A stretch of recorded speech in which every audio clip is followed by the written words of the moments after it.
Good morning, everyone. Thanks for waking up with the Valley today. I'm Lisa Beddoe here with Jordan Scherer. We're just getting started with our nonstop news and weather to the top of the hour to help you plan your day. Forget about a January thaw and brace yourself for more cold weather. It is cold out there today. Yesterday may have been worse, but the weekend's not looking so great. So layer up and plan ahead if you're going to be doing anything outside for the next couple of days. You're definitely going to want that long underwear or some thermals, but to see just how chilly we're going to get today and when the real bad cold weather is going to hit us, let's head on over. Oh, it looks like that we're actually not going to head on over to her yet. I got so excited. We've been talking to Lisa all morning, but going back to this, when it's winter up here in the upper Midwest, most everyone knows that it means cold, as we just talked about. But the extremes can still be real hard, especially if you're new to the area. Oh, those poor newcomers to the Valley. We talked to a few yesterday, and they say the winter weather here is unlike anything they've ever experienced.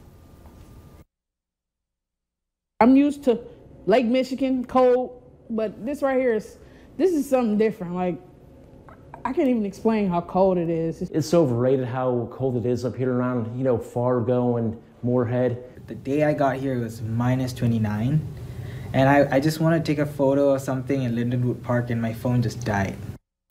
That's happened to all of us. The cold weather is harsh.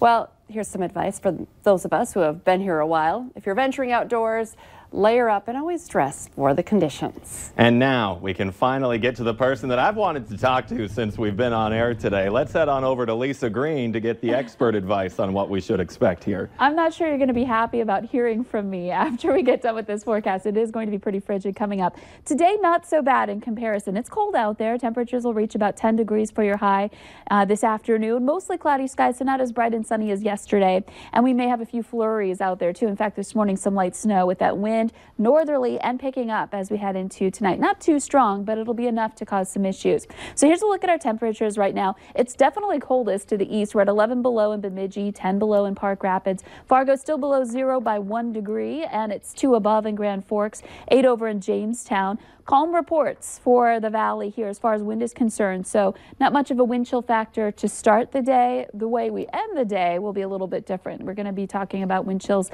being an issue for tonight. And visibility looks good for most, except in Cooperstown. We're down to 2 miles there.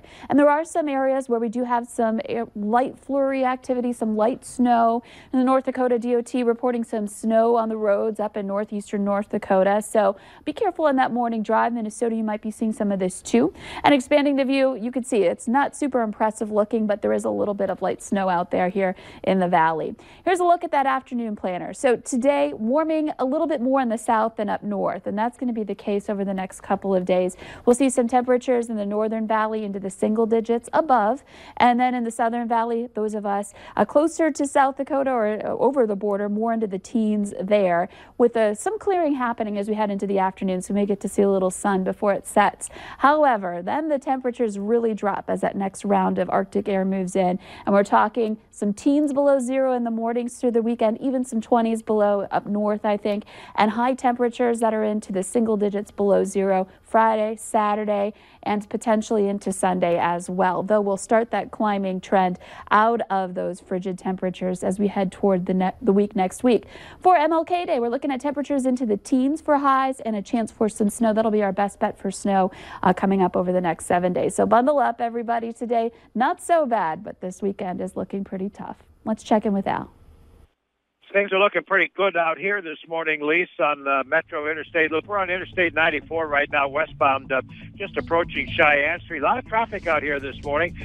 Things have really picked up. Both east and westbound I-94, plenty going on here. Northbound Interstate 29, holy smokes, all kinds of traffic activity there this morning. And once again, right around the tri-level, or that whole intersection, it's pretty congested at times, so make sure that you're looking out for that. Travel speeds this morning generally in that 60 to 65 mile an hour range, which is pretty much normal for this time of day. Road surface is dry, ramps are in good shape.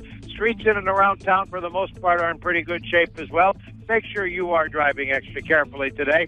And always at Cheyenne Street, at Interstate 94. Lots of traffic on Cheyenne. Al Ahmed, Valley Today traffic. Some West Fargo students will soon be transitioning to new schools in the district, and school officials are working with families to try to make those changes go as smoothly as possible. 5 different scenarios are being talked about, and last night a crowd unanimously gave a thumbs up to the idea of placing grades 6 through 9 in the new middle school starting in 2020. In 2021, 9th and 10th graders would transition to the new high school, and from there, the school would slowly grow each year as the new freshman class comes in. People say they like this option because it's a more seamless transition where students attending Cheyenne High School never have to switch schools amid their high school career. Plus, it would eliminate overcrowding at Cheyenne High School.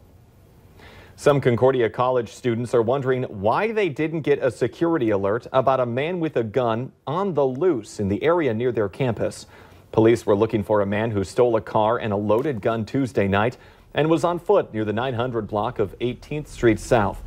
MSUM got word of the trouble that night and sent a security alert to students, but Concordia students were not notified until late the next morning. Concordia officials say they were only notified by police about the stolen car, but not about a gun until hours later. Moorhead police say they're not sure what was told to Concordia, and they are looking into communications between the two. Moorhead police say the owner of the gun and stolen car will likely face charges for having an uncased gun on school property. The suspect still hasn't been caught. And Fargo police are asking for your help in tracking down this guy. They say he punched a city bus driver. You can take another look at the man by heading to our website. We have a story posted there. Just go to valleynewslive.com and, of course, call police if you have any information on who he is. The general manager of a North Fargo hotel is warning other hotel workers of a scammer who he says hit his place. The GM says this woman claimed to be a pastor at the United Church of Christ in Warren, Minnesota. She said that she was trying to help house a fire victim who needed a place to stay. The manager says she sounded convincing, so he charged her $59 a night instead of the usual $129. The woman stayed 5 nights but never paid her bill.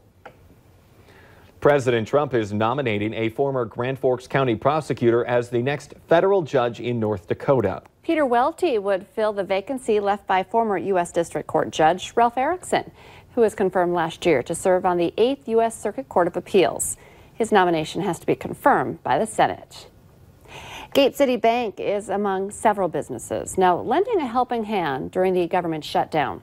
The bank is helping families impacted by the shutdown by offering to extend payments on loans, honoring currently scheduled closing dates, and working around potential overdraft situations. Gate City is also offering personal loans as options to government employees who are in need of some help. If you have any questions, you can stop by or check out the Gate City website. If you're missing spending some time outdoors, there are a few ways that you can enjoy the fresh air even when it's cold outside. We all get a little cabin fever right about now. The Valley Today's Abby Furchner is joining us live this morning with a fun event that will maybe draw you outside. Good morning, Abby.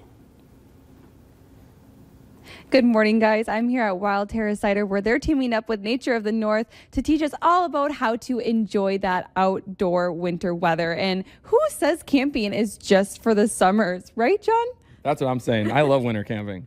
So what are some ways that we can stay warm and do outdoor camping properly in the winter? Well, a lot of it goes to what we've already talked about earlier. You know, your layering is really important, and then some of those other tips and tricks just to keep you warm while you're out there. But the biggest thing is sleeping. Like, how do you stay warm while you sleep? Because it usually gets a little colder overnight. So it's all about a layering system just with your wearing layers. It's going to be for your same for your sleeping. So I have multiple sleeping bags, I have multiple pads, I have a wool blanket, I have a cot, because really what you want to do is get yourself off the ground. Once you're on the ground pulls all of that heat right out of your body.